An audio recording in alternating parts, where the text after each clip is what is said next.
Hare Krishna, Namaste, Chapter 9, entitled as Raja Vidya Rajaguhyam.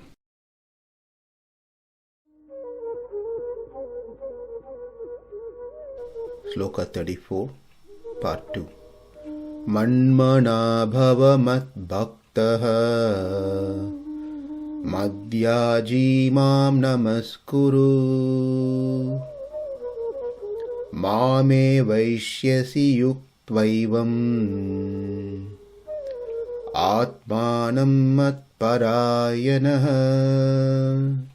This sloka defines the nature of bhakti yoga, the various stages where one completely comes to a stage of helpless surrender, taking refuge at the lotus feet of Sri Krishna. And also this verse concludes the end result of such person who passes through these different stages of bhakti by their practices, which is attaining the Supreme Lord, Sri Krishna. Yesterday we saw an introduction to this verse, man-manā bhava, fixing one's mind continuously on Krishna. Mad-bhakto, not just fixing, but with love and devotion, which is not mixed with any motive. Then that love and devotion, when it's fixed with Krishna, that person, mad-yājī, start worshipping Krishna. That is, engaging in devotional service. Namaskuru. Then by his mind, word and action, he pays his obeisances. And finally, mat-parāyaṇaḥ, that is, taking complete ashraya, shelter, with an unbearable agony of separation from Krishna even for a moment. In this manner, ātmānaṁ yuktva, his mind completely fixed on me, dwells on me, he will reach me alone. Now let's see man-manā bhava. How can one fix their mind? Or why even one has to fix their mind upon Krishna? Man-manā bhava mai sarveshvare.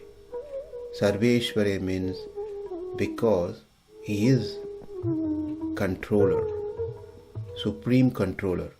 Ishvara means controller. Krishna is supreme controller. There is no other controller beyond him. Therefore, for me, I have no other choice to go to. Well, one might say, no, there are other Ishvaras that we heard of. But those are all also subordinate to the Supreme Lord Krishna, because Krishna is Supreme Ishvara. One's bhakti is not considered to be the highest one unless one performs bhakti towards one who is highest, supreme. And that Supreme Lord is Krishna.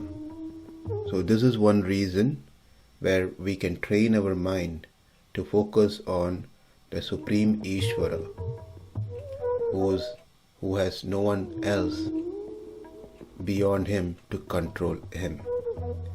Second, Nikhila heya pratyanika kalyanaika tane. One who doesn't have even one fault in his characters or in his behaviors. No durgunas, bad qualities. Also is abode of all good qualities. Pavitranam pavitram yo mangalanam cha mangalam. It is that he is the most purest one, auspicious one. He is auspicious among those auspicious. He is purest of all the pure that we can think of. Whereas one goes to the devatas, we will see certain faults in them. Certainly, they are not abode of all good gunas. They are also influenced by the three modes. Unless one has good qualities, one cannot be trusted, and that person cannot help others, protect others. Therefore, it is Krishna who has unlimited qualities, and these qualities are unlimited in quantity as well. Therefore, we can meditate upon those wonderful qualities. The next point is Sarvagnya. Sarvagnya means one who knows everything. Knowing everything, how is it going to help me personally? Well, by knowing what all bad things that I have in my character, in my behavior, in my thoughts, in my words, in my action, the Lord, who is Sarvagnya, who knows me very well, will be able to help me to overcome those bad things, will be able to remove those bad qualities, so that I will be able to attain the highest goal.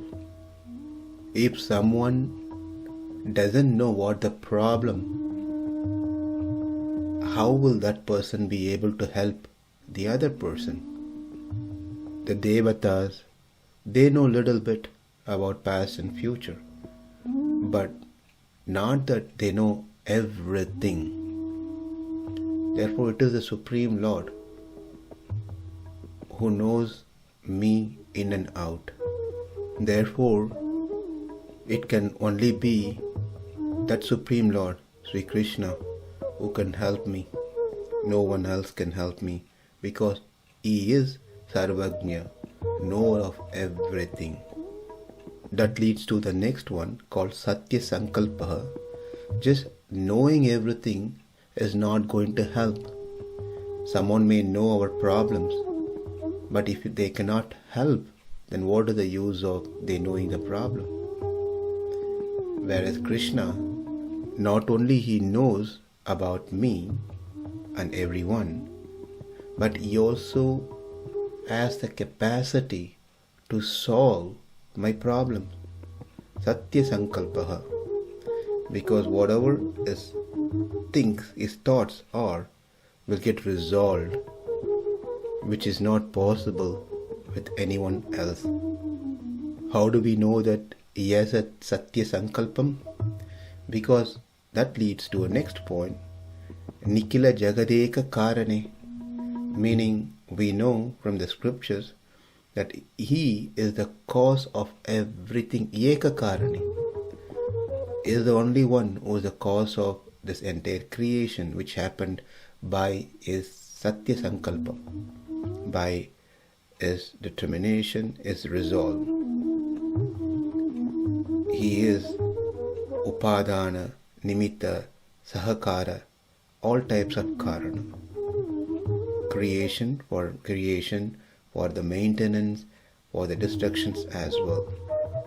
It is not that He created something and that's it.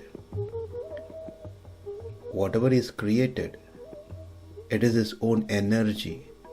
So there's no difference between Him and His energy.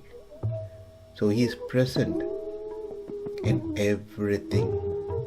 Therefore, we train our mind to know who is the cause of all causes.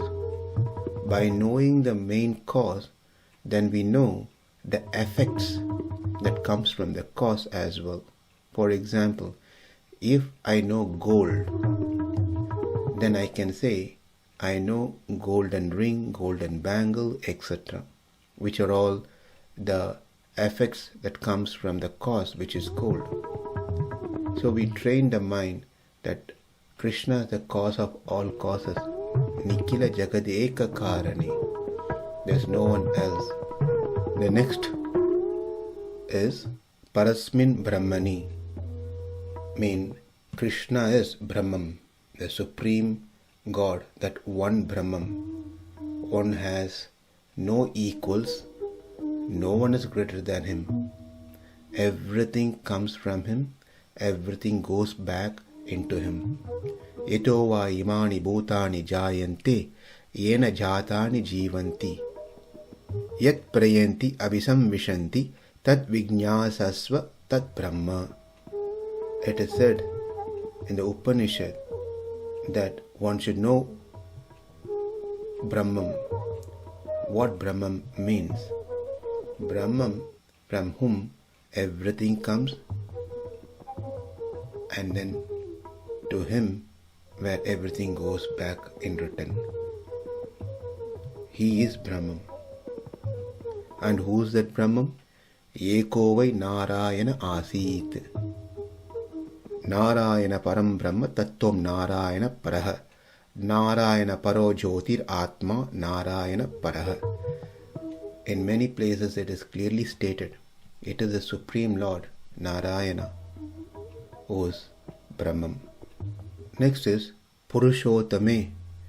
That means among all different Purushas, mankind, he is the Supreme Purusha.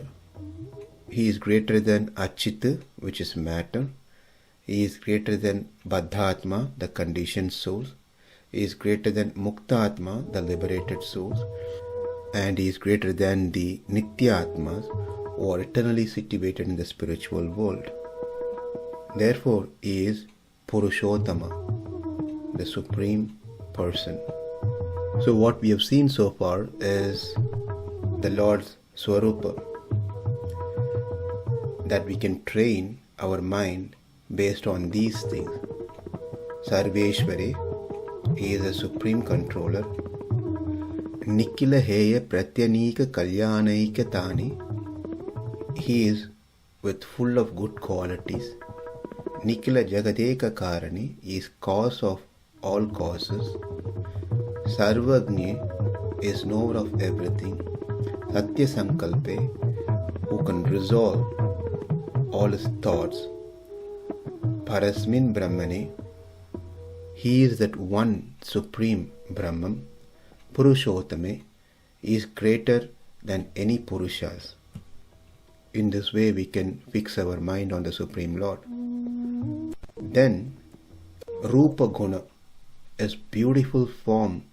How we can meditate upon his beautiful form is also been listed, which we will take it to the next session.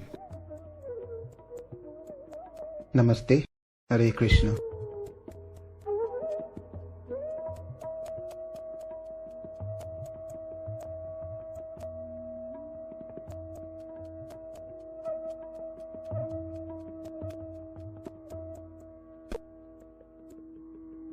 you